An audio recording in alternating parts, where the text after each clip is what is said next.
Y pues ya que el tío Zoom nos hace el favor de grabar la sesión, pues empezamos a platicar. La idea de nosotros del día de hoy es de que desarrollemos el tema de granulometría o análisis granulométrico. Déjenme hacer esto un poquito más chiquito a ver si se a ver si se ve mejor. Ahí está, un poquito más chiquito. Y bueno, eso de análisis granulométrico, pues es una palabra en sí compuesta, ¿no? De metría de los granos. Y eso de metría de los granos nos suena a que vamos a medir los granos. Y bueno, pues evidentemente que resultaría bastante ocioso estar granito por granito midiendo cuánto mide, ¿no? Entonces, pues existe un procedimiento, digamos, alterno, con el cual los podemos medir.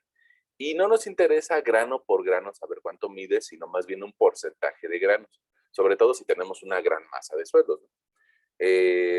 Hay diferentes formas de obtenerlo, pero bueno, pues la plática tal vez del día de hoy va un poquito orientado hacia el cribado mecánico. Fíjense que alguno de sus compañeros, no sé si anda por acá, si no, pues lo va a ver en el video. Alguno de sus compañeros nos preguntaba de que él le ha tocado pues, platicar o ejercer un poquito la mecánica de suelos en carreteras. Y la imagen que tienes por ahí en la presentación, pues nos muestra eso, ¿no? Nos muestra que en muchas ocasiones para lograr ir de una población a otra, pues es necesario cortar un poco del cerro y construir una plataforma o un espacio donde podamos circular de una forma adecuada. Y pues, lo veríamos de esta forma, ¿no? Lo veríamos como una sección carretera. Ya ves que, pues, tanto la ingeniería civil como la ingeniería en arquitectura, como otras ingenierías constructivas, se dan a la tarea de modificar el medio ambiente para nuestra conveniencia como humanos, ¿no? Porque pues, somos los que ahorita estamos, pues, organizando las cosas en este año 2020, ¿no? Tal vez en el año 3000 habrá otra civilización que organice las cosas, pero en el año 2020 nosotros somos, o 2021, perdón, nosotros somos los que decimos cómo queremos, pues, una vialidad para circular, y eso implica cortar en muchas ocasiones el cerro.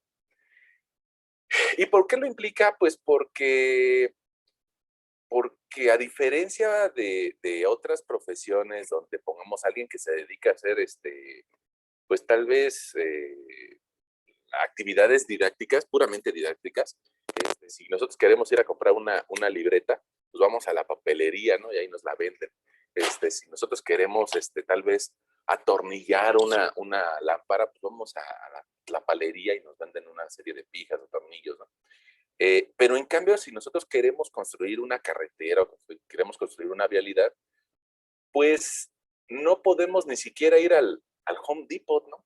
Oye, quiero que me vendas unos 50,000 metros cúbicos de tepetate.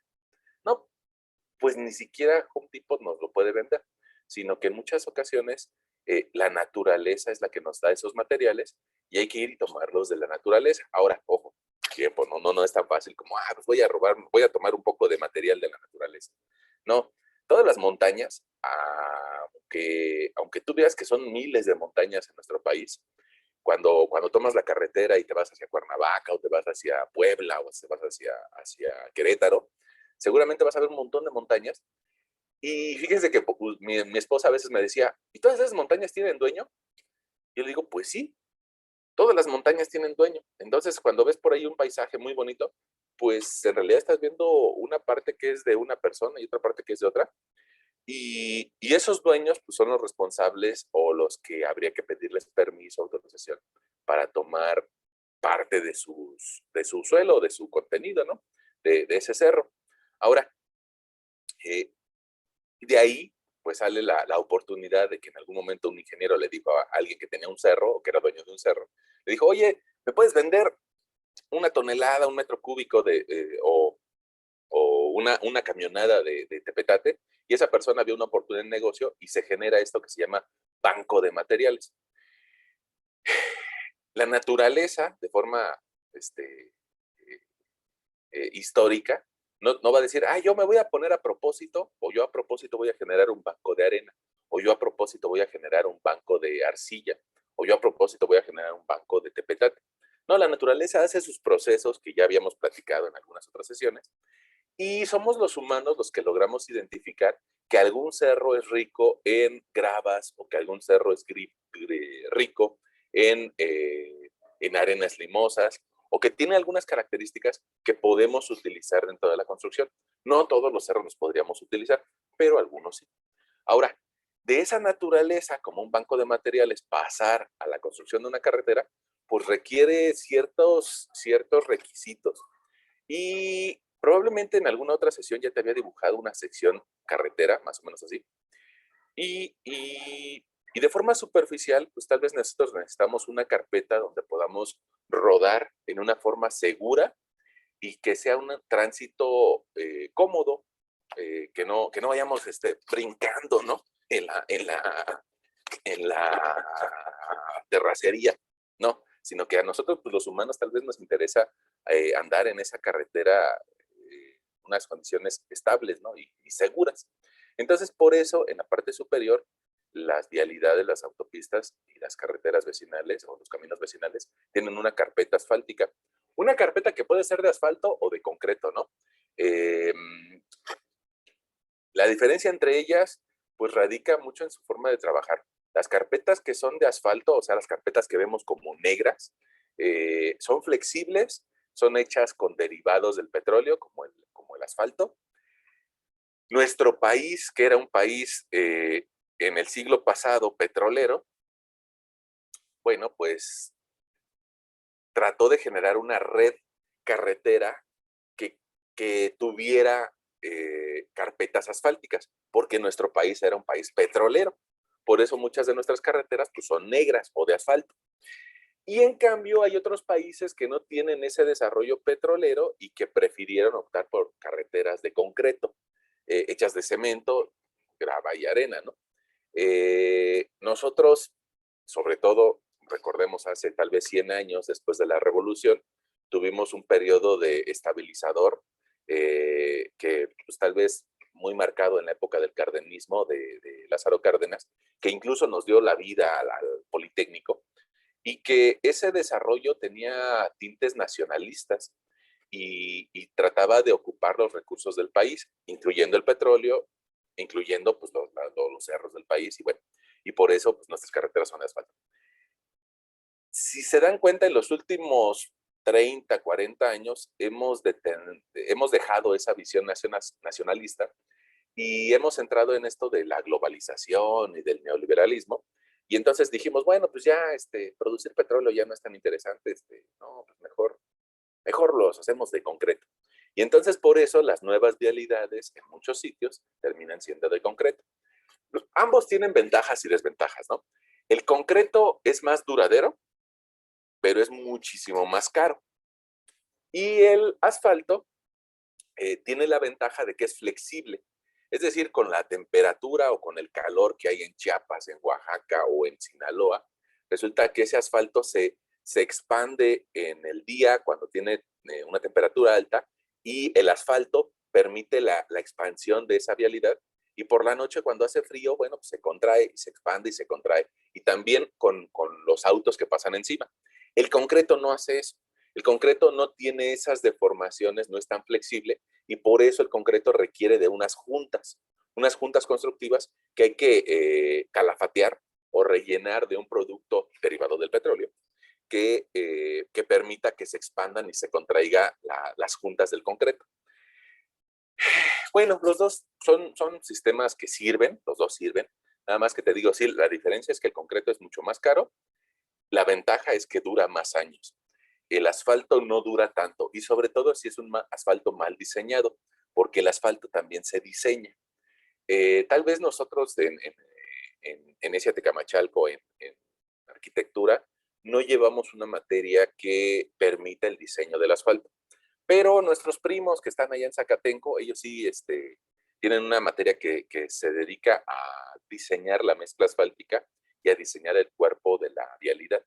Y bueno, regresando a nuestro tema, resulta que las diferentes capas que forman una vialidad, eh, van a tener características de la naturaleza que se pueden tomar. La esencia es, entre más arriba, tiene que ser una capa más estable. Entre más abajo, puedo permitir que tenga ciertas deformaciones o ciertas deficiencias. Estas capas, la capa base, pues va a ser una capa caracterizada por tener una mayor dureza y mayor resistencia a ser penetrada o deformada por el tránsito vehicular en la parte superior. En cambio, las de hasta abajo, la terracería, simplemente nos sirve para dar nivel. Y entonces podríamos incluso utilizar un material pues de baja calidad, por decirlo de alguna forma. Pero más adelante te platicaré que hay normas mexicanas y normas también internacionales que nos limitan acerca de qué materiales se pueden utilizar en cada una de estas capas.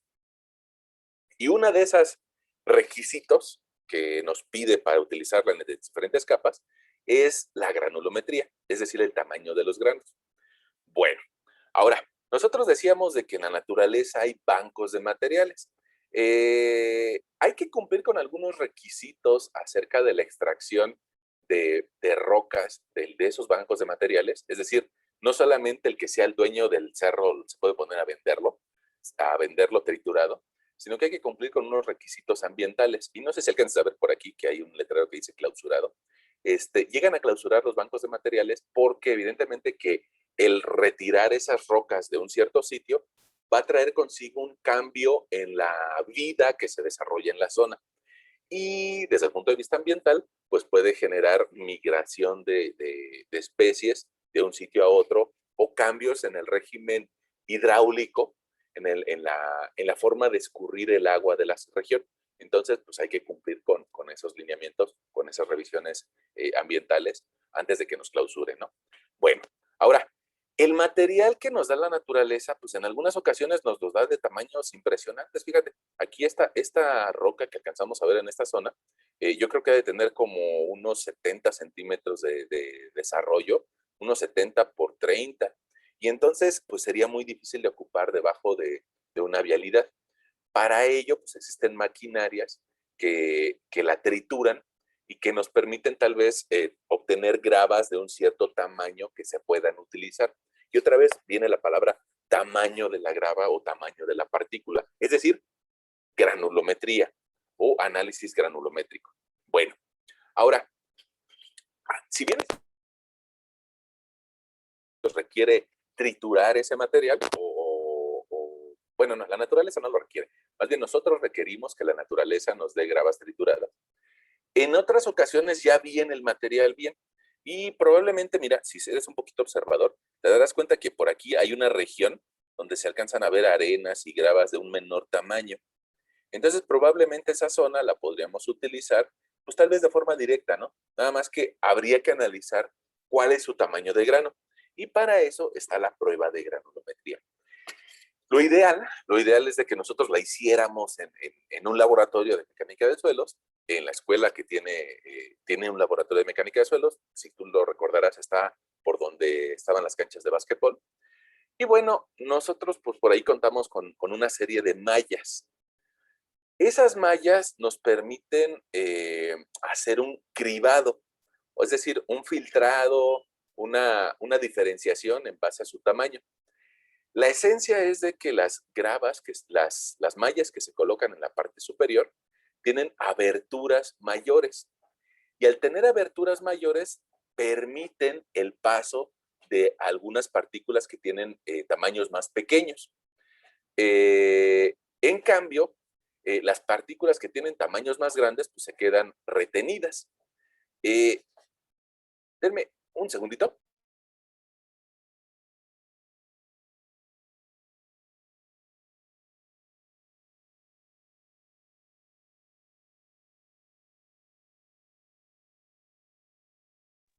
Perdón, la bendición a veces requiere atención.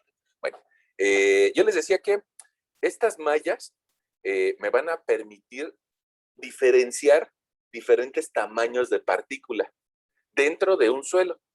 ¿Y eso por qué lo hacemos? Bueno, pues porque también parte de las primeras personas que se dedicaron a investigar mecánica de suelos se dieron cuenta de que eso era importante y de que los suelos que tienen partículas de un cierto tamaño tienen comportamientos similares. y que suelos que tienen partículas muy, muy, muy finitas tienen también comportamientos similares. Entonces, dentro del desarrollo histórico de la mecánica de suelos, fue una de las primeras formas de tratar de identificar si un suelo era duro o no. Inclusive nosotros hace un par de sesiones, creo, platicábamos acerca de que la grava de río o las arenas de río tienen una mejor resistencia que las partículas que son más finitas y que usualmente se guardan en el fondo de los lagos. Entonces, esta prueba nos permitiría identificar qué tan poquitas o qué tan muchas partículas finas hay, qué tan poquitas o qué tan muchas partículas gruesas hay. Y para eso hacemos circular nuestra muestra a través de esta serie de mallas. Ahora, esas mallas tienen una abertura estandarizada y esa abertura estandarizada pues está normada para que todos los laboratorios tengan un procedimiento similar. Ahora, te platico, fíjate, las primeras mallas, tal vez te voy a tratar de dibujar por aquí, ya ustedes disculparán con el mouse, pero las primeras mallas tienen una abertura muy grande, ¿no? La de 3 pulgadas, que creo que no aparece en esa lista, significa que entre rejilla y rejilla hay una abertura pues de 3 pulgadas. Ya ven que pues muchas de estas cosas lo empezaron a desarrollar nuestros primos los anglosajones y entonces por eso su medida la dan en pulgadas. Pero pues ya sabrás que la mayoría del mundo, el resto del mundo trabaja en sistema internacional y por eso el resto del mundo pues lo requerimos en milímetros. Y los anglosajones y nuestros primos, los estadounidenses y nuestros primos, los ingleses, son un poquito tercos y no les podemos sacar de ese sistema de pulgadas, a pesar de que el resto del mundo maneja centímetros y milímetros. Bueno, desgraciadamente, pues ellos tienen un gran poderío económico y pues se pueden dar esa libertad de ponerse tercos y seguir manejando su sistema raro, ¿no? Bueno, ahora, yo lo que te decía era de que la malla de 3 pulgadas significa que entre cada abertura hay 3 pulgadas. Y la malla de 1 pulgada, bueno, pues a su vez significa que entre cada abertura hay 1 pulgada. Pero después empiezan unos números, la malla del número 3, la del número 4, la del número 10, la del 20 y así sucesivamente. ¿Qué significan esos números? Bueno, en general son mallas que tienen aberturas más pequeñas y lo que significa es que si yo mido 1 pulgada, si yo mido 1 pulgada y veo, pongamos que es la malla del número 10, pues resulta que en 1 pulgada está teniendo 10 aberturas. 10 aberturas en el sentido de las X y 10 aberturas en el sentido de las Y. Eso significa la designación de la malla del número 10. Ah, bueno, pues entonces la malla del número 50, por decirte algo, pues significa que en ese espacio de 1 pulgada, pues voy a encontrar 50 separaciones en ese espacio de 1 pulgada en las X y 50 separaciones en ese espacio de 1 pulgada en las Y. ¿Eso qué tiene como consecuencia? Pues de que cada vez tengamos mallas más y más finitas. Ahora, alguien, pues tal vez, gracias a que ustedes utilizan escalímetros, tendrán en la mente, pues, cuánto mide 1 milímetro y cuánto mide 1 centímetro y cuánto mide, pues, te digo, 1 milímetro, o incluso cuando ustedes ya no lo hacen, pero antes cuando las personas dibujaban con estilógrafos, se compraban los estilógrafos en función del grosor en décimas de milímetro, ¿no? Del punto 1, del punto 2, del punto 3. Y ahora, cuando las personas dibujan en AutoCAD, bueno, pues tratan de también, a la hora que imprimen o que plotean, dar unos grosores en función de milímetros. Y eso nos permite, tal vez, a las personas que se dedican a la construcción, identificar cuando una línea mide 0.7 milímetros o cuando mide 0.2 milímetros. Esa habilidad que desarrollamos al dibujar también nos permitiría imaginarnos estas dimensiones. ¿Qué significa que una partícula pase por la malla del 60? Bueno, pues que esa partícula mide 0.2 de milímetro. 1 milímetro, 0.2. Si te das cuenta, tal vez en dibujo técnico, o en expresión gráfica, que ahora sí se llama, en expresión gráfica, una línea que tiene un grosor de 0.2, tal vez me serviría para dibujar un eje de una pieza mecánica o un eje constructivo. En cambio, tal vez una línea que mide 0.1 de milímetros, es mucho más finita. Y tal vez esa me permitiría dibujar una línea que no va a tener trascendencia, nada más una proyección. Y en cambio, tal vez los muros, yo creo que tú los dibujarás tal vez con un espesor de línea de 1 o de 0.84. Y sería una malla del número 20. Ahora, nada más para que nos conceptualicemos cuánto miden esas mallas, ¿no? Fíjate que en esta tabla que es la oficial de nuestros primos de Estados Unidos, eh, hay una malla que se vuelve bien importante y es la del 200. Es más, se vuelve tan importante que voy a borrar mis anotaciones y que le voy a poner una flechita o le voy a poner un indicativo que esta es la buena, ¿no? Esta es una de las más importantes, la malla del 200. Y es una de las importantes porque me permite diferenciar a lo que le llamaríamos suelos finos de suelos gruesos. Y hay otras dos mallas que son importantes. Una es una que no aparece aquí, que es la de 3 pulgadas, que es la que me permite identificar, es decir, 76 milímetros, perdón, 76 milímetros. Esa de 3 pulgadas o 76 milímetros me permite identificar a lo que es suelo, y con eso también llamaríamos la materia de mecánica de suelos, de la que es mecánica de rocas, o geología o geofísica, ¿no? Mecánica de rocas. Alguien también se dedica a estudiar las rocas. Son, pues, en esencia nuestros primos los geólogos, pero hay aplicaciones mecánicas de las rocas. Por decirte algo, la coraza de una presa utiliza materiales que miden más de 76 milímetros e incluso llegan a ser muy importantes. O un rompeolas. No sé si has tenido la oportunidad de ver un rompeolas. Te darás cuenta de que utiliza bloques enormes para que las olas no sean capaces de arrastrar esas partículas tan grandes. Y eso, pues lo estudiaría alguien en mecánica de rocas. En mecánica de suelos, nosotros medimos partículas que miden menos de 3 pulgadas. 3 pulgadas es algo, pues, perdón por la comparación, pero es algo más o menos así, ¿no? 3 pulgadas, 7.6 centímetros. De 7.6 centímetros hacia abajo le vamos a llamar suelo. Y hay otra malla importante que es la malla del número 4. La malla del número 4 me va a permitir diferenciar lo que son gravas. Le voy a poner una letra G de gravas. Las gravas de las arenas. La letra S viene te decía, del anglosajón, de sand o arena. Y la malla del 200, que alguien diría, pues ya mide muy poquito, ¿no? Ya mide 0.07 milímetros, 0.074 milímetros. Es decir, un milímetro, lo divides en 10 y todavía es menos de eso. Bueno, es una abertura muy finita y que nos permite identificar a los suelos finos. Finos. Bueno, pues eh, esos suelos finos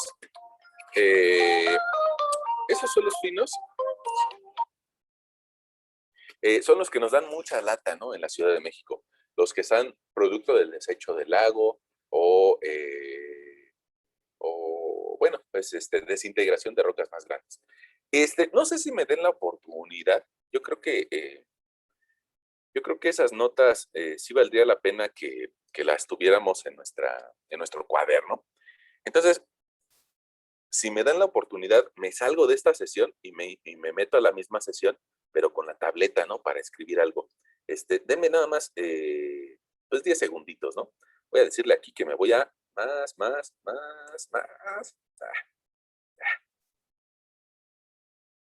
Y mientras, pues también puedes ir pensando alguna pregunta, ¿no? Voy a, no me puedo salir, dejar de compartir. Bueno, me voy a salir y regreso con la tablet. Sí, profe. Eh,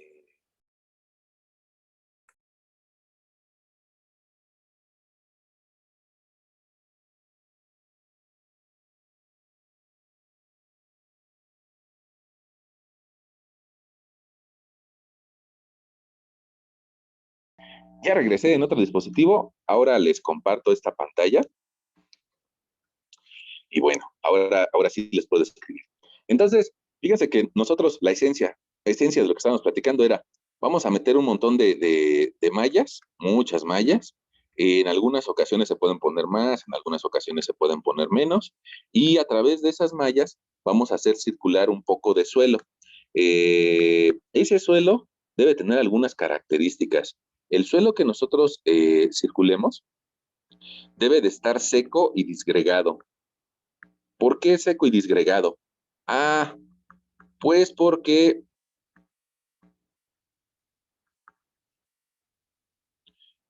¿por qué seco y disgregado? Porque probablemente tú has visto que el suelo cuando está húmedo forma terrones.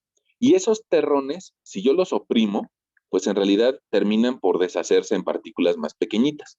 Ah, entonces, me estaría mintiendo, ¿no? Probablemente ese terrón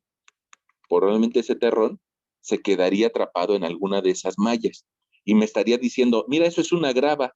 Y eso no es cierto. En realidad nada más es un suelo un poco húmedo que genera un terrón.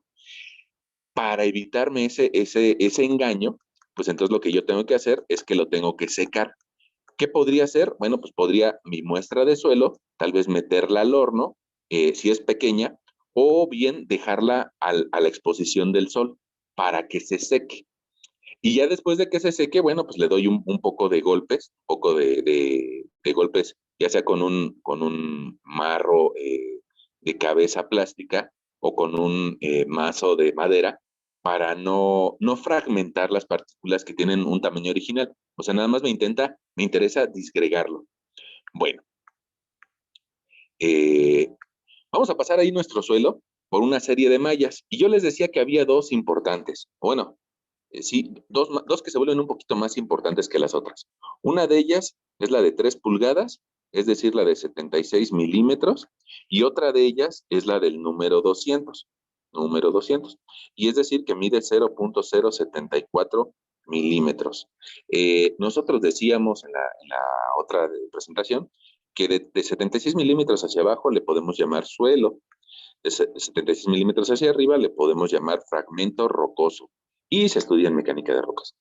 Eh, y había otra malla que voy a pongamos una por aquí en medio para que no se vea, que también se vuelve importante, que es la del número 4. Y esa mide 4.75 milímetros. Bueno, este intervalo de 76 milímetros a 4.75 nos va a dar las gravas. Si nuestras partículas miden menos de 4.5 milímetros, pues nos va a dar las arenas. Fíjate, probablemente para que tú lo identifiques fácilmente si es una grava o es una arena, podrías tomar en cuenta un cuadrito de cuaderno. Probablemente, bueno, este es un cuadrito digital, ¿no? Pero si tú tienes a la mano un cuadrito de cuaderno, te darás cuenta de que hay dos tipos de tamaños de cuadritos de cuaderno. En algunos cuadernos, estos cuadritos miden 5 milímetros y en algunos otros son un poquito más grandes, que le decimos cuadro grande, y esos miden 7 milímetros. Cualquiera de los dos que tú copes, yo creo que sí tienes en la mente lo que es un cuadro pequeño en un cuaderno. Después de estar pues, como 20 años en la escuela, yo creo que ya te acuerdas de eso, ¿no? ¿Y por qué te hice ese comentario? Ah, porque mira, estos 4.75 milímetros pues, prácticamente sería un cuadrito de 5 milímetros. Entonces, si tú ves un material, un suelo, y te das cuenta de que sus partículas miden menos que un cuadrito de cuaderno, pues de forma simple podrías decir que eso es una arena. Pero si las partículas miden un poquito más que un cuadrito de cuaderno, pues dirías que eso ya es una grava. Probablemente es una grava fina, pero es una grava. Bueno, eh, bueno, ahí la malla del número 4 también es de las tres importantes, ¿no? Y decíamos de que si mide menos de 0.074 milímetros, vamos a tener un suelo fino.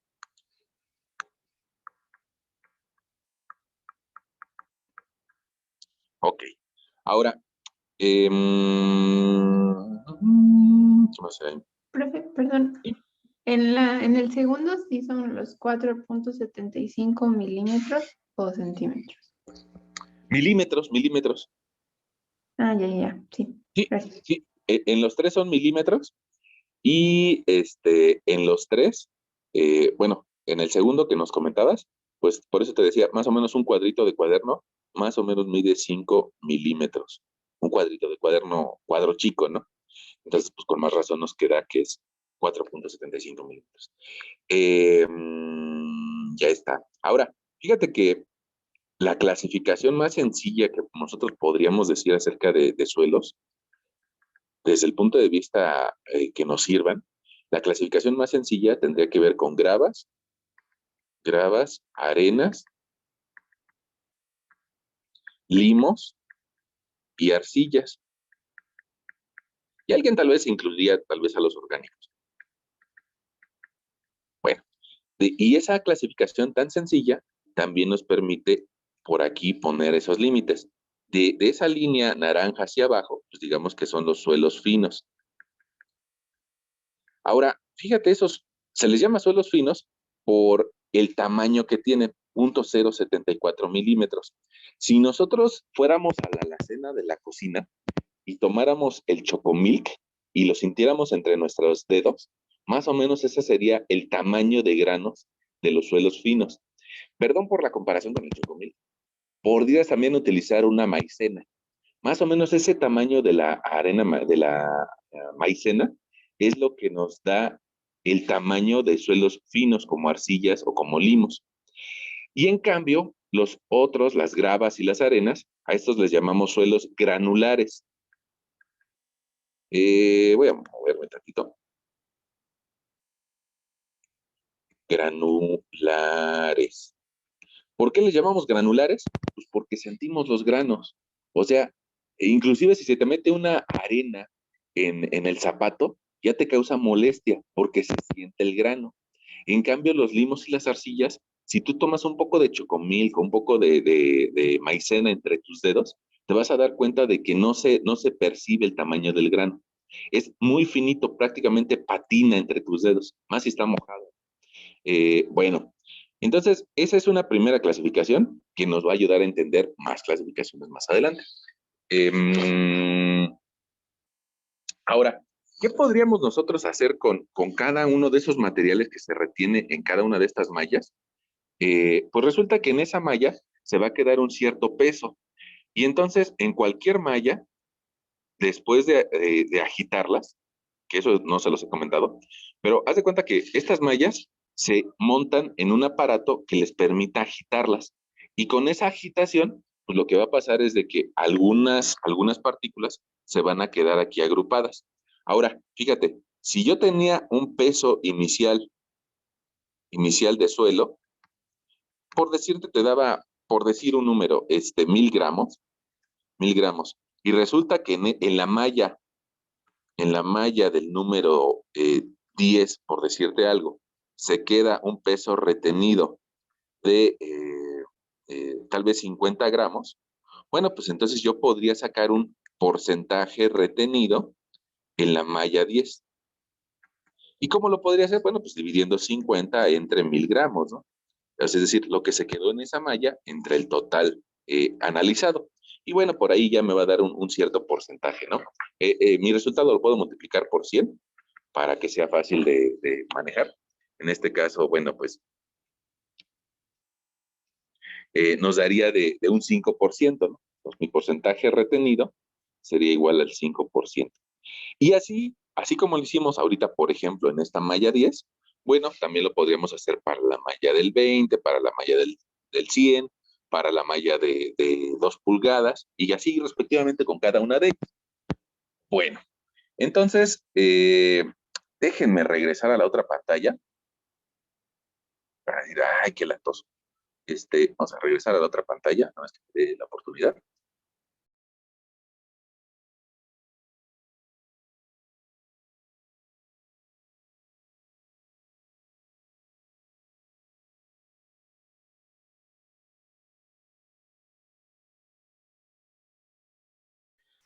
Ahí estamos en la otra pantalla y les vuelvo a compartir mi pantalla de la computadora.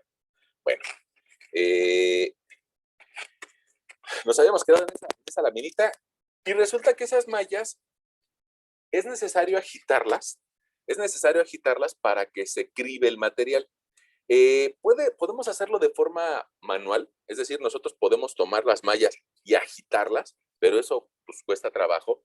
O muchas ocasiones lo que se hace es de que se termina por rotar a la malla. Vamos a suponer que esto fuera la malla, entonces lo que hacemos es de que la empezamos a rotar sin despegarla del piso, nada más la tamborileamos, sería nuestra palabra en nuestro país, ¿no? Tamborilearla. Y después de hacerle esos movimientos, pues resulta que se van a quedar agrupadas las partículas en cada una de las diferentes mallas. Déjenme pasar a la siguiente diapositiva. Y ahí era lo que te platicaba todavía en nuestra pantalla de espacio gráfico, ¿no? Fíjense que dice que el peso retenido en cada malla se evalúa con una báscula y después se divide entre el peso total de la muestra analizada. Y de esa forma nos va a dar un cierto porcentaje. Aquí tal vez lo único que le está haciendo falta es multiplicarla por 100, multiplicarlo por 100%. Bueno, ahora, con ese porcentaje, ¿qué hago? Pues resulta que la malla tiene una abertura de malla. Y si yo asocio cada una de las mallas con las que va a ir pasando el material a una abertura de malla, bueno, pues en la parte de abajo yo podría escribir el tamaño de grano o el tamaño de abertura de la malla. Y en el eje de las Y's podría escribir cuánto porcentaje de la muestra inicial está pasando por cada una de las mallas. Y eso me va a permitir, pues, dibujar tal vez un puntito para la malla que mediría, perdón por lo mal bajado de esa línea, pero tal vez esa malla que mide 15 milímetros, pues resulta que deja pasar el 100% del material. Por decirte otra cosa, tal vez la malla que mide 4 milímetros está dejando pasar el, eh, el 97% del material. Pero fíjate, la malla que mide 2 milímetros de este ejemplo, ve, está dejando pasar tal vez el 93% del material. Si me sigo avanzando sobre esa curva, me doy cuenta que la malla que mide 1 milímetro está dejando avanzar el 25% del material. Y bueno, con esos puntos puedo yo generar mi curva de distribución granulométrica. Esa curva de distribución granulométrica, ahorita trataremos de hacer algún ejemplo, me puede decir cosas. Así como nosotros a veces somos capaces de leer un plano, y eso es en base al entrenamiento que hemos tenido, bueno, pues de esa misma forma nosotros podríamos leer esas gráficas a simple vista, ¿no? Y podríamos identificar algunas consideraciones importantes. Pongamos esta imagen, primero te platico la de arriba y otra te platico la de abajo. Esta imagen lo que nos está diciendo es de que ese suelo no tiene gravas. ¿Por qué? Pues porque en todas las mallas en las que se está analizando, ninguna se queda un poco de material retenido, sino que en las primeras mallas, las que miden más de 5 milímetros, pues resulta que no están reteniendo nada y están dejando pasar todo el material. Y en cambio nos damos cuenta de que aquí hay una caída muy grande, ¿no? Esa caída muy grande nos está diciendo de que una gran parte del material fue retenido entre 2 milímetros y 1 milímetro. Esa caída, esa gráfica, a pesar de que no estoy viendo el material, esa gráfica lo que me está diciendo es, de ese suelo tienes prácticamente arena que mide entre 1 y 2 milímetros, porque ahí es donde está la caída. Y en cambio, fíjense, nos está diciendo también esa gráfica B que prácticamente no tiene material fino, que prácticamente está horizontal en la zona de los suelos finos. Esa gráfica, la tipo B, alguien nos diría que es una gráfica de pobre graduación. ¿Por qué de pobre graduación? Porque nada más tenemos un tamaño de grano. Nada más tenemos granos que miden de 1 a 2 milímetros en esa gráfica. En cambio, en la gráfica A, fíjate que hay la malla que está reteniendo las gravas que miden 30 milímetros o 27 milímetros, sí pueden retener algo. La que retiene de 10 milímetros también retuvo algo. La que retiene de 4 milímetros retuvo algo. Y te das cuenta que todas las mallas están reteniendo material. ¿Eso qué significa? Que ese suelo tiene granos de todos los tamaños. Y al tener granos de todos los tamaños, usualmente da mejor resistencia. Mira, te pido que te imagines un suelo que tiene partículas grandes, pero en medio de las partículas grandes hay partículas de menor tamaño que rellenan ese hueco. Y en medio de esas partículas que son de menor tamaño, resulta que tenemos puntitos. Eso sería un suelo tipo A en la gráfica de arriba. Un suelo que el hueco que dejan las grandes lo ocupan las medianas y el hueco que dejan las medianas lo ocupan las pequeñas. ¿Eso qué tiene como consecuencia? Más densidad y menos capacidad para dejar pasar agua, menos porosidad. Entonces, usualmente un suelo bien graduado, como el del tipo A, usualmente nos habla de un mejor suelo que del tipo B. El tipo B resulta que todas sus partículas miden lo mismo. Y el que todas las partículas midan lo mismo significa que no, los huecos no están llenos por partículas más pequeñas. La característica pues también va a ser de que si todas las partículas miden lo mismo, bueno, pues no va a ser tan denso, no va a ser tan pesado, e incluso va a dejar pasar el agua. Y a ese tipo de suelos, como el que la ves en la gráfica B, se le llama un suelo mal graduado o un suelo de pobre graduación. Bueno, en la traducción mexicana de los años 60, que es el libro de Juárez Vadillo, en muchas ocasiones se le llama a la curva B, se le llama un suelo mal graduado. Y a veces nos da la impresión de que es un suelo malo, y eso no es cierto. Es un suelo que tiene pobre graduación. Y aquí te pongo tal vez este texto de Muni Voodoo, que nos trae la palabra pues en inglés, ¿no? Dice poorly graduate. Ese poorly significa de graduación pobre. Quiere decir que no tiene de todos los tamaños de grano, nada más tiene de uno.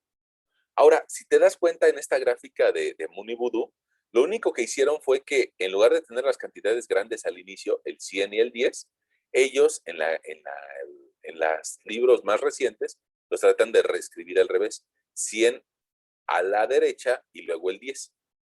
Pero es la misma gráfica, digamos, espejeada en una función de espejo. Los libros viejos suelen utilizar, los libros viejos, me estoy refiriendo tal vez al Juárez Vadillo, al Crespo, incluso al libro del profesor Tamés, suelen utilizar la gráfica de grandes a la derecha a pequeños, de grandes a la izquierda a pequeños a la derecha. Y los libros nuevos tienden a graficarlo al revés. ¿Por qué? Bueno, pues tal vez porque los libros viejos tratan de ejemplificar el procedimiento en el que va bajando el material. Del 100% que tenías inicial, resulta que va bajando a un 90 o a un 70% del material o a un 50%. Entonces, por eso los libros viejos lo graficaban así. Los libros nuevos dicen, eso lo podemos entender en un procedimiento aparte y simplemente la gráfica es una representación del fenómeno. Y entonces no son tan didácticos los libros, pues, digamos, nuevos, pero ellos lo que hacen es que prefieren conservar el eje positivo de las X. Al fin y al cabo, el eje de las X siempre va a crecer en esa dirección. Algo importante.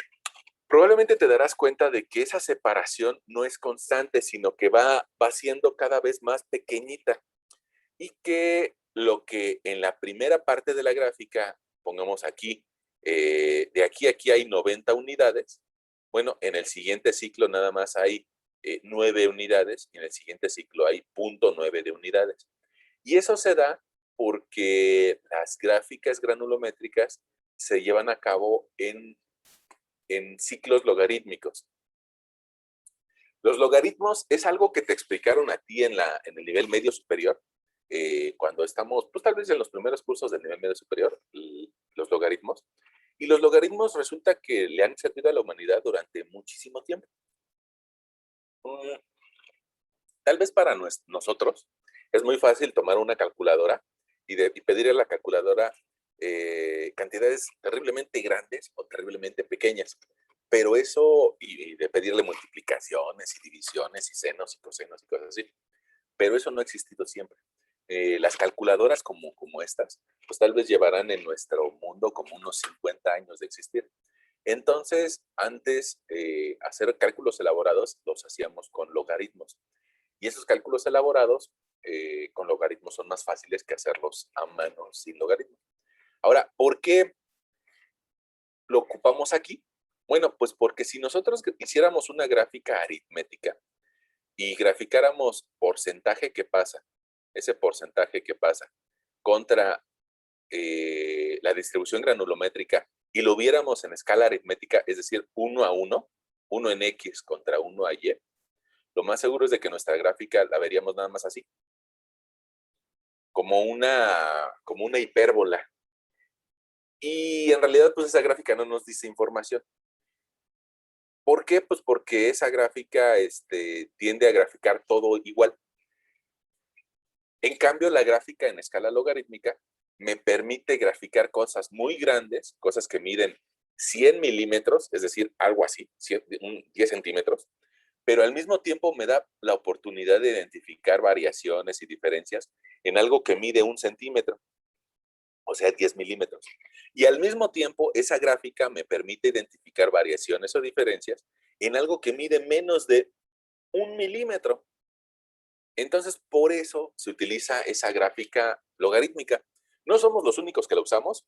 En el mundo de las finanzas también se utiliza mucho, porque, bueno, pues sabrás que en el mundo de las finanzas hay personas que tienen sueldos muy pequeños y hay personas que tienen sueldos enormes, ¿no?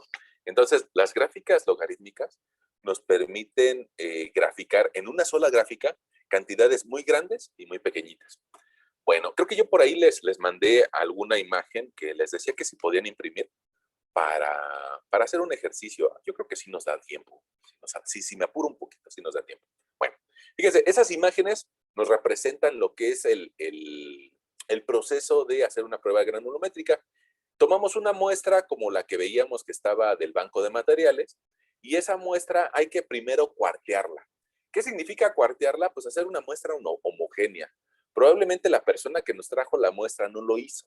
Y entonces, adentro del laboratorio, pues hay que cucharearla para lograr que toda la muestra sea homogénea. Y en muchas ocasiones no se ensaya toda la charola, sino que se cuartea, y es decir, nada más se utiliza una muestra que sea representativa de la charola. Esa muestra que es representativa, pues debe de tener tanto partículas grandes, como están en las otras charolas, como partículas finas, como partículas medianas. Y probablemente el hacer ese procedimiento del cuarteo nos permita repetir el experimento. Si nos dio algún valor mal o vemos que algo anda mal, pues lo podemos repetir con otro cuarto y podríamos hacer una comparativa y darnos cuenta si estamos haciendo las cosas bien o no. Bueno, lo que hacemos primero, después de hacer el cuarteo, pues es pesar una charola vacía y después pesarla con suelo para que la diferencia entre estos pesos nos dé el peso del material que vamos a ensayar, sin el peso de la charola, ¿no? En este caso, fíjate, si tenemos ahí 0.645 kilos y del otro lado tenemos 4.65 kilos, bueno, pues prácticamente se van a ensayar del orden de 4 kilogramos. Ahora, esto nos lo indica una norma mexicana, la norma mexicana de la SCT, del Instituto Mexicano del Transporte, Secretaría de Comunicaciones de Transportes, Instituto Mexicano de Transportes, la norma sobre materiales materiales y muestreo. Bueno, pues ahí viene la denominación. Esa norma está en internet. ¿Por qué? Pues porque la Secretaría de Comunicaciones y Transportes le sirve a todos los mexicanos. Y el Instituto Mexicano del Transporte es el encargado de regular las construcciones de carreteras y de puertos. Entonces, pues ellos tienen la norma que debemos de seguir a la hora que hagamos alguna prueba o a la hora de que queramos utilizar uno de sus materiales. Bueno, después de que tenemos pesada nuestra muestra, lo que procederíamos sería a vertirlo con un cucharón. Y ese cucharón, bueno, pues nos ayuda tanto a que a que lo hagamos de forma correcta. Alguien por ahí se podría poner valiente y decir, yo lo tomo con las manos y lo echo a las mallas.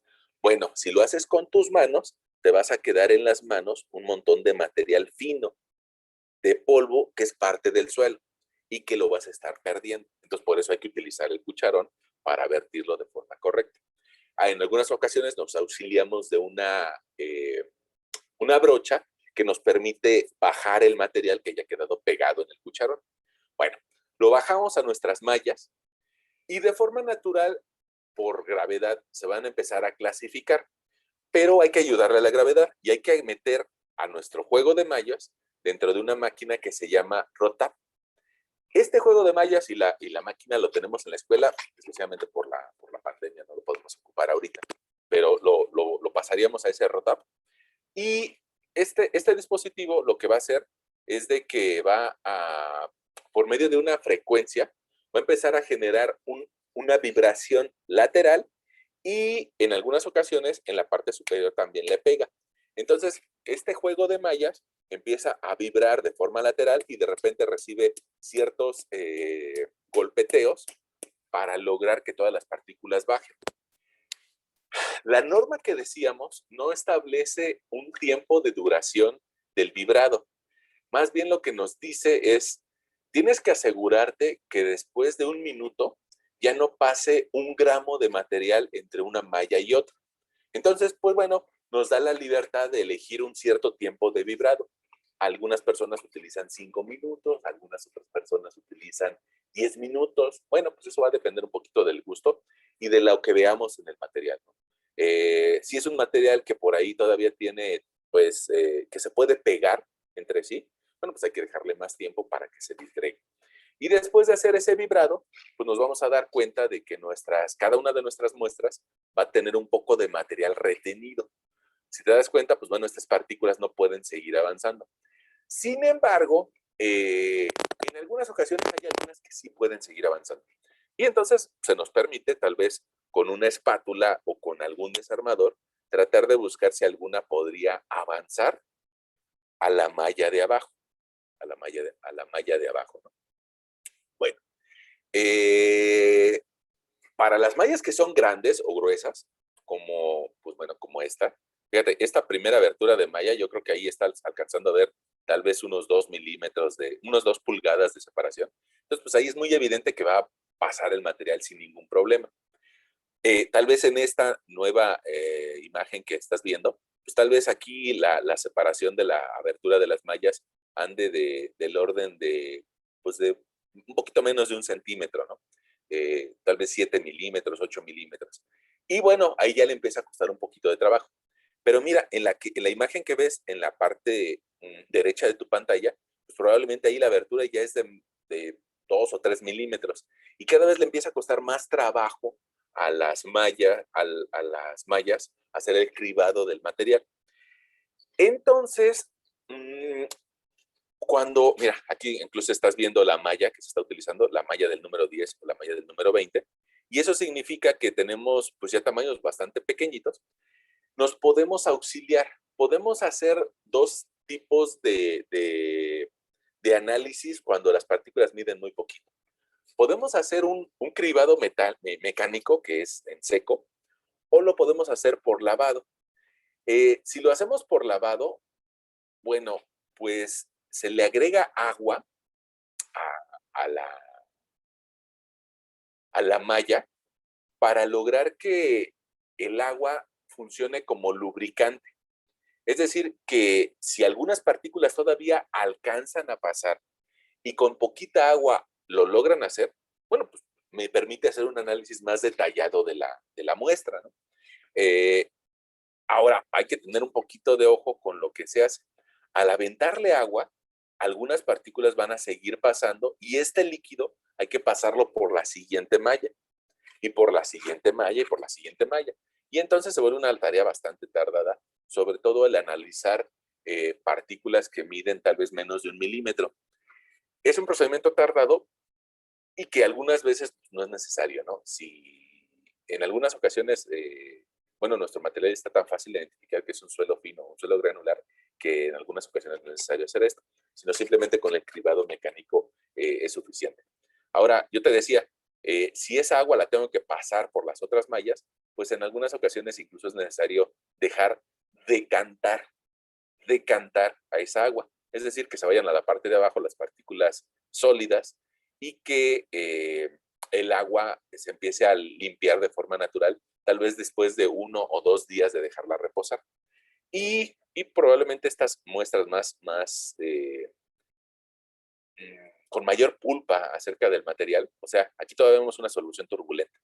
Resulta que esa solución turbulenta le podemos retirar el agua prácticamente fina y quedarnos con las partículas sólidas. Y de todas formas, bueno, el hacer el procedimiento por vía húmeda en algunas ocasiones requiere que se metan al horno las mallas de cribado para poder pues tener menos errores en el procedimiento. Bueno, hay otra opción para identificar a los suelos finos y consiste en usar un micrómetro, un hidrómetro, perdón.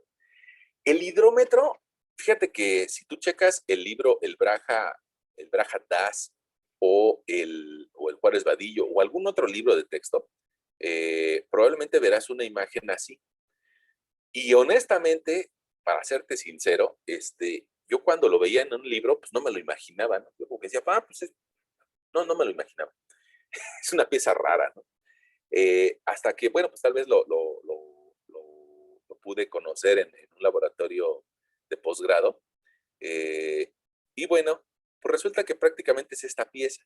Por aquí la alcanzas a ver de forma sumergida en el agua. Y, perdón, no sé si se vio los comentarios que ya decía. Esta pieza que está sumergida en el agua es el hidrómetro. Aquí alcanzarás a ver un espejo de agua o un fenómeno de refracción del agua. Y aquí lo estás viendo fuera de agua, es decir, en condiciones secas. Ese hidrómetro en realidad es una pieza que fue hecha o fue desarrollada para medir la densidad del vino. Tú sabrás que los vinos no saben igual y las cervezas tampoco saben igual. Yo apelo a su experiencia y probablemente ustedes se darán cuenta de que la cerveza clara es más ligera que la cerveza oscura. Esa diferencia que tal vez tú tienes en el paladar, alguien lo tiene que medir de forma numérica. Y entonces para eso inventaron este aparatito, que básicamente es un bulbo hueco que flota en el agua. Y al flotar en el agua, pues da una cierta lectura o una cierta medición. Dicho de otra forma, si metemos ese aparato en una cerveza clara, va a hundirse más, porque el líquido es más ligero. Y si metemos ese aparato en una cerveza oscura, va a flotar más, porque el líquido es más pesado. Y entonces los hidrómetros que fueron originalmente ideados para medir densidades de vinos y de cervezas o de líquidos, bueno, pues a alguien se le ocurrió llevarlo al campo de la mecánica de suelos y depositarlo en las partículas sólidas suspendidas en agua. Y resulta que de esa forma, lo que podemos hacer es medir la densidad del agua con esas partículas sólidas que no alcanzamos a medir con el procedimiento mecánico. Y esa agua va a tener una velocidad de decantación. Es decir, esta muestra, que tal vez adentro de una bureta de 1 litro, mira, mil mililitros, dentro de una bureta de 1 litro, va a llevarse 1 o 2 días en decantarse, en depositarse en la parte inferior las partículas sólidas. Bueno, pues a lo largo de esos 2 días podemos nosotros regresar cada 2 horas y medir la densidad del agua. Con eso podríamos establecer la velocidad de decantación de las partículas y a su vez eso nos permite identificar el tamaño de las partículas. Las partículas más grandes se depositan más rápido, mientras que las más pequeñas se depositan con más lentitud. Si yo llevo un registro de las densidades con respecto al tiempo, pues voy a identificar qué tanto porcentaje de partículas grandes se depositaron pronto y qué tanto porcentaje de partículas gruesas se depositaron más lento. Bueno, y entonces, pues habrá que hacer un ejemplo numérico. Para ese ejemplo numérico, pues yo creo que me voy a cambiar de pantalla y dejemos el PowerPoint que nos ayuda a explicar algunas cosas y vayamos al Excel. Vamos a abrir una hojita nueva ahí en el Excel y yo quisiera que resolviéramos un ejemplo que viene por ahí en la guía de mecánica de suelos de Zacatenco, del curso de mecánica de suelos 1. Ya ven que ellos llevan 3 cursos de mecánica de suelos. Y bueno, por aquí nos dice, mira, primero creo que te lo tengo que mostrar en grande. Dice, mire,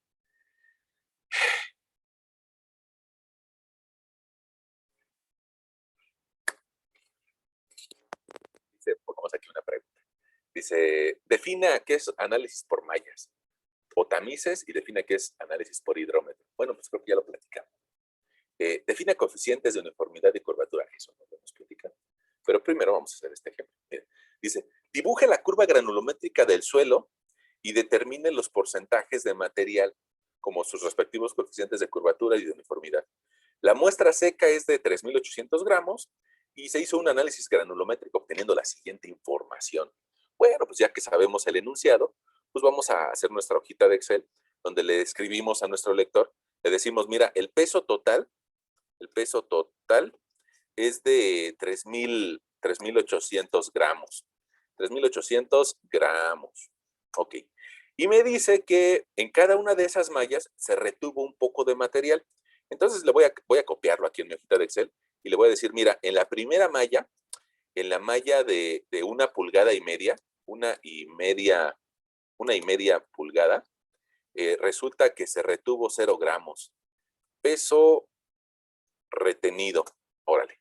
En la segunda malla, la que mide 1 pulgada, resulta que se detuvieron 19 milímetros. En la tercera malla, que mide 3/4 de pulgada, se retuvieron 19 milímetros. En la siguiente malla, que mide media pulgada, se retuvieron 114 milímetros. En la siguiente malla que es de 3/8 de pulgada, se retuvieron 76 gramos, perdón. Creo que estaba diciendo algo mal por ahí. 76 gramos.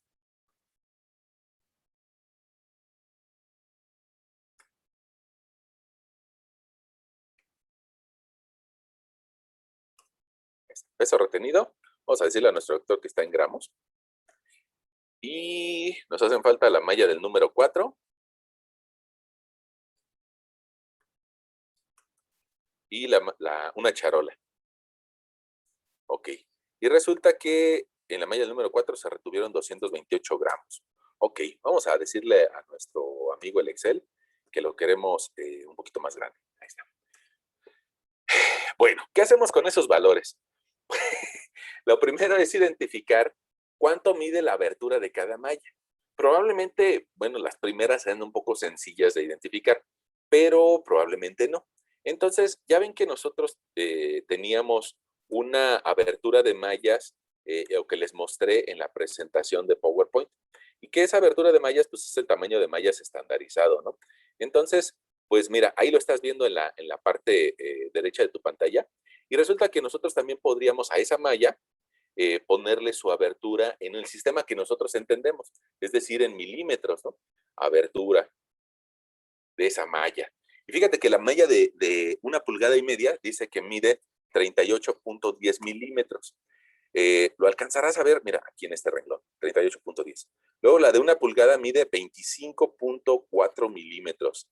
La de 3/4 mide 19.10 milímetros. La de media pulgada mide 12.70 y la de 3/4 mide 9.52. La malla del número 4, inclusive yo les dije, no, esa es bien importante, esa malla es bien importante, y mide 4.75 milímetros. Ahí está. La charola pues simplemente es un contenedor en la parte de abajo para que no pierda mi material. Ahora, con eso, ¿qué podemos hacer? Pues pedirle a nuestro amigo el Excel que nos diga qué porcentaje se retuvo en cada una de esas mallas. Entonces vamos a poner por acá arriba porcentaje retenido en cada malla. Nuestra unidad de medida va a ser porcentaje y bueno, pues lo que tenemos que hacer es dividir cada uno de estos pesos entre el peso total de la muestra analizada. Aquí hay un pequeño problema. Cada uno de nosotros tiene diferente facilidad o dificultad para trabajar en Excel. Yo les recomiendo que adquieran cierta habilidad. Bueno, pues lo que tenemos que hacer es copiar esa fórmula. Si yo nada más la arrastro hacia abajo y lo intento hacer así de forma fácil, pues evidentemente que no me va a dar resultado porque la fórmula también se va a ir arrastrando. Y entonces ahora está dividiendo 19 entre nada o 19 entre abertura. Entonces me dicen, no, pues eso es ilógico, ¿no?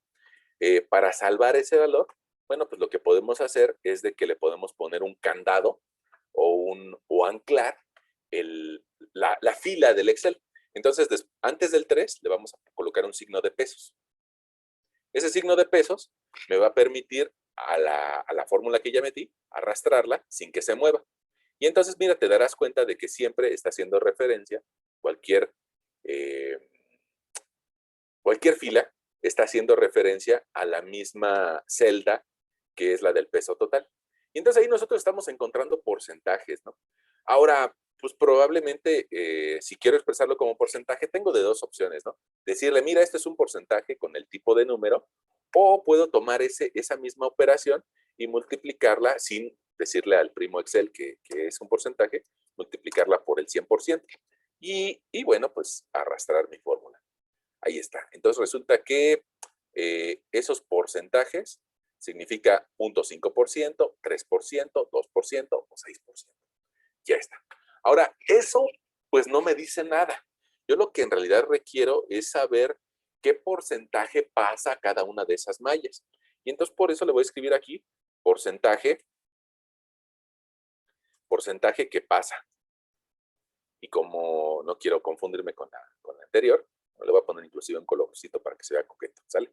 Porcentaje que pasa. Mi unidad es la misma, también es un porcentaje, pero voy a agregar un renglón tonto. Ese renglón tonto lo agrego porque en algunas ocasiones la primer malla sí retiene material. Entonces, mi prueba que va a ir recibiendo el material, pues resulta que empieza con un 100% de material antes de que la pase por alguna malla. Y después de ese 100%, pues le voy a tener que restar el que se retuvo en la primer malla. En este caso, en la malla de 38 milímetros, ¿no? Y a la siguiente, el resultado que me dé, se lo voy a restar a lo que se retuvo en porcentaje en la segunda malla, es decir, un 0.5%. Y de esta forma, bueno, pues voy arrastrando mi fórmula y voy obteniendo porcentajes que pasan cada una de las diferentes mallas. Y ese porcentaje es lo que voy a graficar contra la abertura de malla.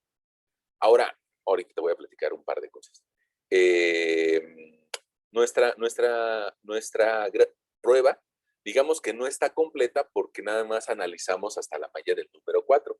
Y eso habría que ver por qué lo hicimos así. Bueno, déjame cambiar de pantalla. Y te darás cuenta que nuestro archivo del PDF, donde nos están dando las instrucciones, nos daban unas mallas gruesas. Las mallas gruesas son las que me permiten identificar a los materiales granulares, es decir, a la grava y a la arena. Pero hay otras mallas que son finas y esas nos permiten identificar específicamente a las arenas. Y para eso, por acá nos dice, mira, de la fracción que pasó la malla del número 4, se tomaron 500 gramos para continuar con el siguiente juego de mallas. Ah, mira, entonces vamos a anotar eso, ¿no? De lo que pasó, con acento, la malla del número 4, solo se tomaron 500 gramos. 500 gramos para el análisis en mallas finas. Ahí está. Esa anotación nos dice que hubo algo en la práctica, ¿no? Que tal vez era mucho material. ¿Por qué era mucho material? Pues porque tal vez estos muchachos no quisieron hacer el procedimiento del cuarteo, ¿no? Y entonces, fíjate, ahí viene ese procedimiento. Probablemente esos muchachos quisieron analizar mucho material. Y lo malo de analizar mucho material cuando llegas a las mallas finas es de que se tapan, que probablemente, que se llama también que se saturen, que probablemente alguna partícula sí alcance a pasar, pero resulta que si están tapadas porque es mucho suelo, pues no logre pasar. Se satura. Eso pasa, perdón por el ejemplo coloquial, eso pasa en los camiones. De repente hay gente que no sé por qué se para cerca de la puerta. Oye, ¿vas a bajar? No, yo bajo hasta el final. Entonces, ¿por qué te paras ahí? Bueno, hay gente que se para cerca de la puerta y no deja pasar. Bueno, lo mismo le puede pasar a las mallas. que haya partículas grandes que impiden el paso de partículas pequeñas y por eso se saturen. Ese nombre de saturar significa que se rellenan, se vician, ¿no? No permiten el flujo correcto, ¿no?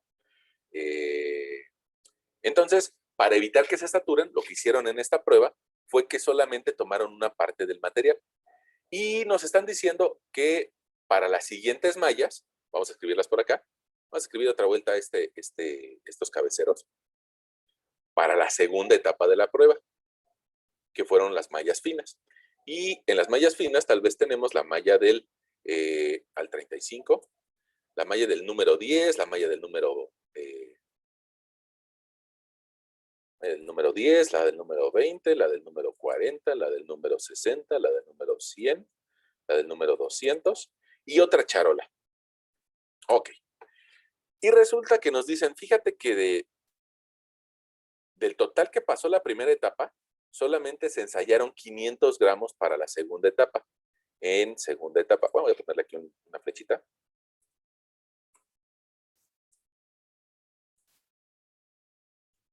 Ok.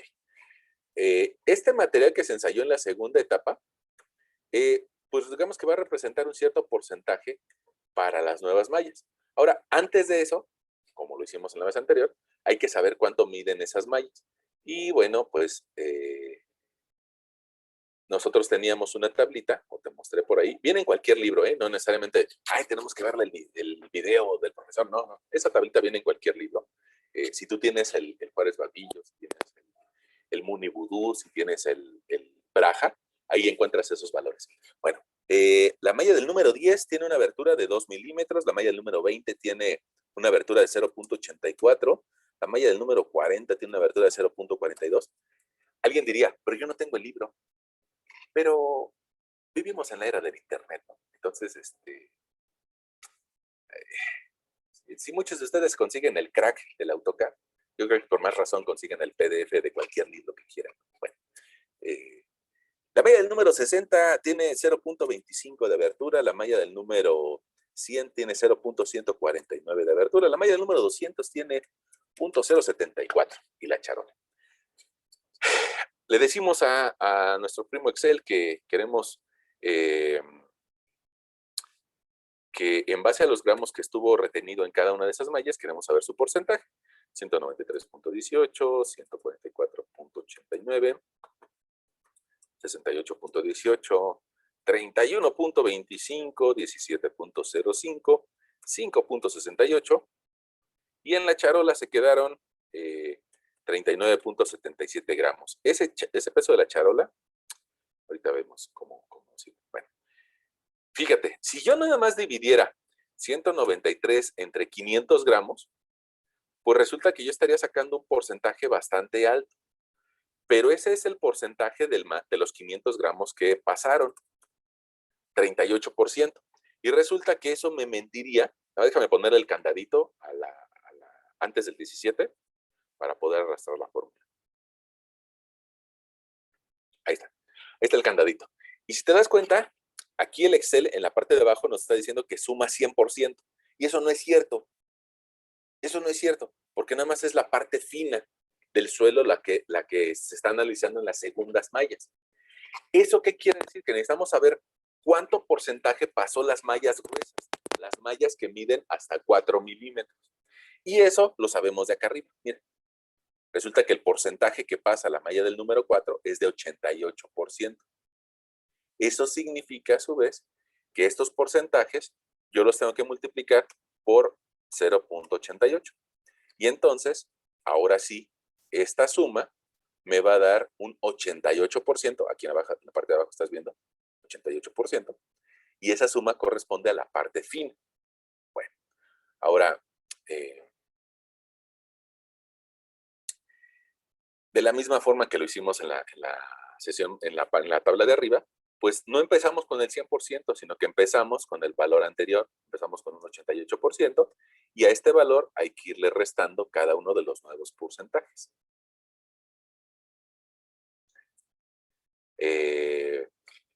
Ahora sí que tenemos nuestra tablita completa, tanto de las mallas gruesas como de las mallas finas.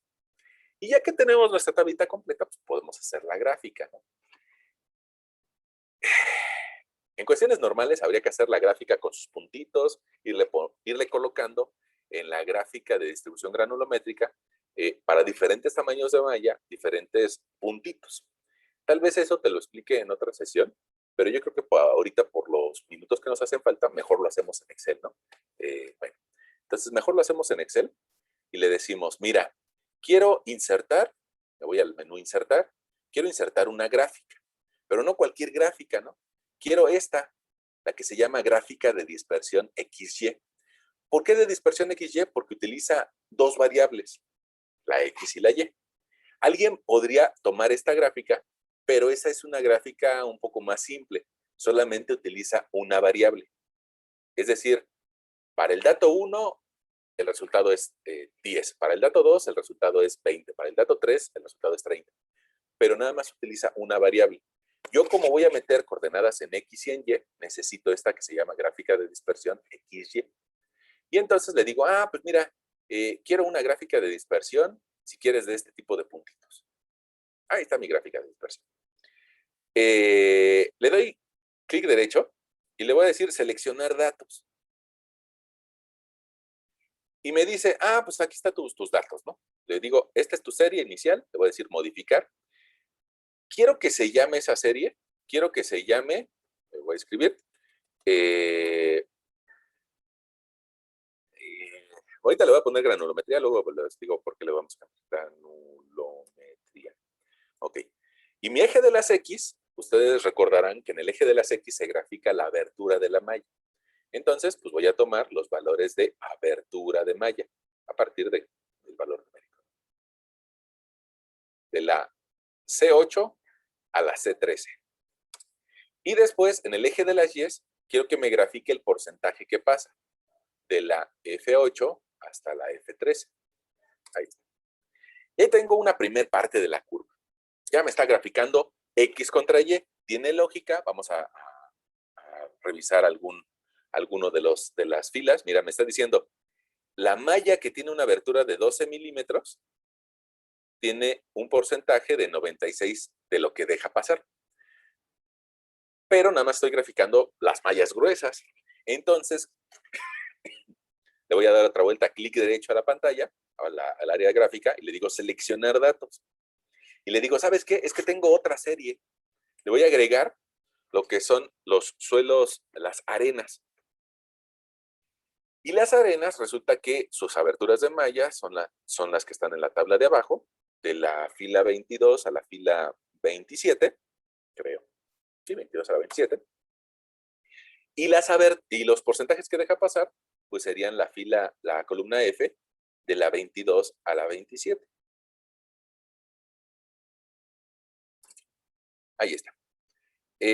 Por ahí, bueno, tengo un cierto hueco porque ahorita lo arreglamos. Fíjense, ya tengo dos gráficas en la misma. Nada más que la primera no se llama granulometría. Déjenme modificarla y decirle a nuestro lector que esa es la zona de las gravas.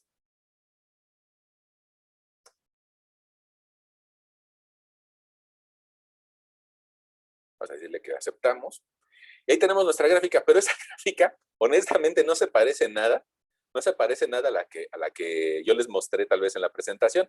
Fíjense, y déjenme cambiar a la presentación. Déjenme cambiar a la presentación y se darán cuenta, pongamos que las gráficas que yo les dije que probablemente encontraríamos sería como esta, ¿no? Y no se parece, ¿no? No se parece porque aquí tiene unas líneas muy seguidas y aquí muy abiertas. Bueno, pues vamos a corregirla. Entonces, fíjate que esta gráfica, hasta ahorita, Excel, pues dice, pues los humanos comunes y corrientes grafican en X y en Y a la misma escala. Entonces, por eso te doy una gráfica así. Pero nosotros no somos humanos comunes y corrientes, ¿no? Entonces, le vamos a decir al eje de abajo, le vamos a decir dar formato al eje. Y ese formato del eje de abajo, mira, hay una opción porque hay humanos que utilizan la escala logarítmica. Entonces, le vamos a palomear aquí, escala logarítmica. Y le vamos a decir que nos la grafique en orden inverso. Y ya se empieza a aparecer nuestra gráfica. Ahora, aquí le voy a agregar este de valor máximo del eje. para que nos mande el título del eje hasta la parte izquierda. Y ya se parece nuestra gráfica, nada más que probablemente tú los veas muy ligeritos, esos ejes secundarios o esos ejes primarios. Le voy a decir que los ponga un poquito más intensos, que los queremos ver más, que los queremos ver más bien. Perdón, ese era este. Y ahí están nuestros ejes midiendo 100, 10, 1 y punto 1. Y todavía vamos a ir un poquito más allá y le vamos a decir, mira, además de esos, quiero las secundarias, que yo ya las alcanzo a ver, muy, muy tenues, pero las alcanzo a ver, creo que ustedes no, por eso de la definición del video, ¿no? Pero mira, ahí está nuestra hoja que ya se parece un poco más a nuestra gráfica con escala logarítmica. Entonces, la escala logarítmica también la utilizan otras personas que usan Excel, ¿no? ¿Qué le podemos agregar a nuestra gráfica? Tal vez le podemos bajar un poquito de sensibilidad. Ya, ok. Nos está haciendo falta aquí un intervalo, ¿no? Y ese intervalo son las partículas que miden entre 4.7 milímetros y 2 milímetros. Mira, en la parte de abajo aquí serían 2 milímetros, 3, 4.7. Entonces, eso significa que son arenas. Y entonces, pues le vamos a agregar aquí un dato, nada más que repita el dato de arriba, así como este dato está repitiendo el dato de arriba. Y con eso logramos que nuestra gráfica de las arenas la logramos expandir un poquito hacia arriba, otro poquito hacia arriba, y ya tiene continuidad nuestra gráfica, ¿no? Ok. Ahora, probablemente lo que... a ver, déjame seleccionar algo que no me gustó.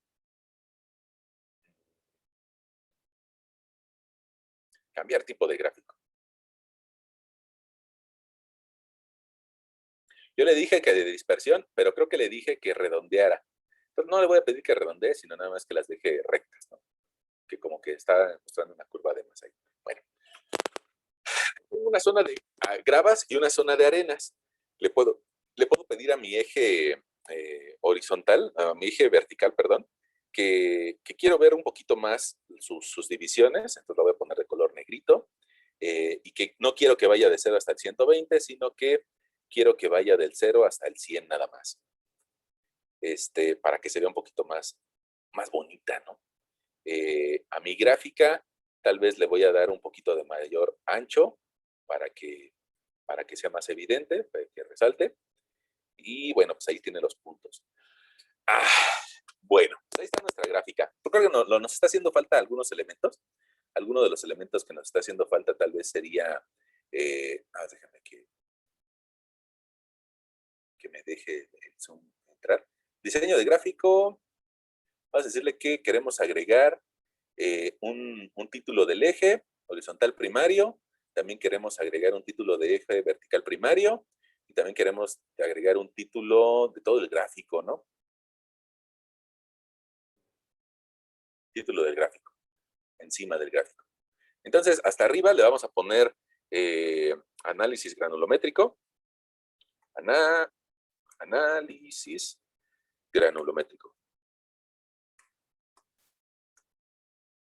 Perdón. En el eje de las Y's le vamos a poner, para que todo nos quede claro, que ahí va el porcentaje que pasa. Y en el eje de las X le vamos a poner que esa es la abertura de la malla.